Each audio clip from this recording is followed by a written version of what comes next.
دو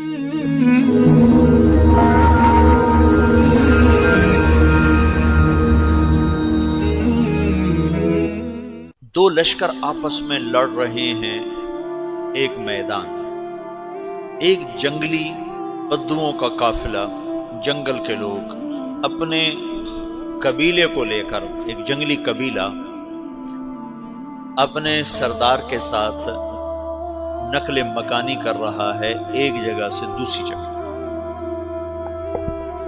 اللہ کا نظام کہ یہ لوگ چلتے چلتے چلتے اس وادی میں پہنچ گئے جہاں جنگ ہو رہی ہے، دو لشکر آپس میں لڑ رہے ہیں۔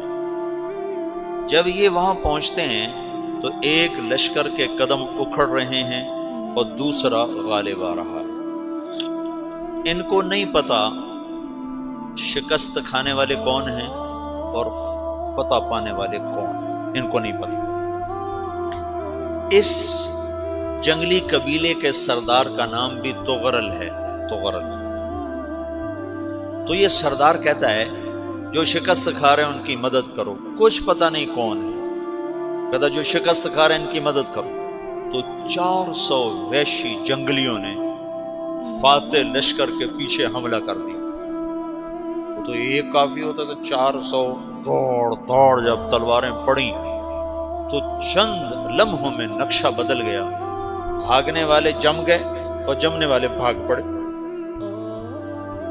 جب جنگ ختم ہوئی تو شکست خوردہ لشکر کے بادشاہ نے ان کو بلایا، اسے پوچھتا ہے مجھے جانتے ہو میں کون ہوں؟ کہا نہیں۔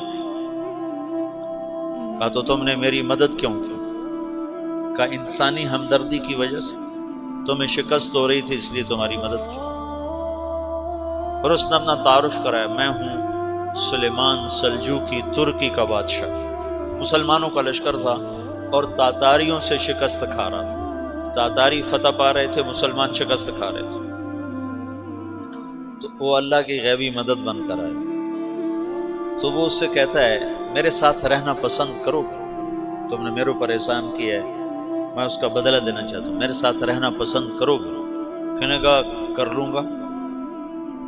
تو اس نے اس کو لے کر ترکی آیا، اور استنبول اس وقت روم کی حکومت میں تھا، اسے فتح کیا اس تغرل کے آگے چوتھے پانچویں پڑپوتے محمد فاتح نے۔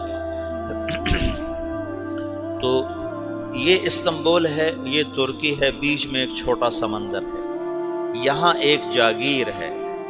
تو سلطان سلیمان کہتا ہے یہ جاگیر تجھے وقف ہے، ادھر سے رومی مجھے تنگ کرتے ہیں حملے کر کر کے، تو میرا دفاع کرتے رہنا، یہ جاگیر تیری۔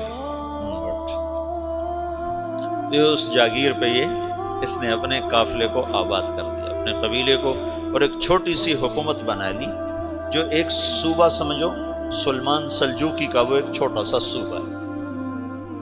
وہاں جب یہ رہ پڑا تو پھر یہ ایک شیخ کے بیت ہوتا ہے، وہاں شیخ طریقہ میں ان کے یہ بیت ہونے جاتا ہے، وہ اس کو رات اپنے پاس ٹھہراتا ہے، تو ایک کمرے میں ان کو ان کا خادم ٹھہراتا ہے۔ یہ جب کمرے میں جاتا ہے تو سامنے دیوار میں طاقچے پر قرآن پڑا ہوا ہے۔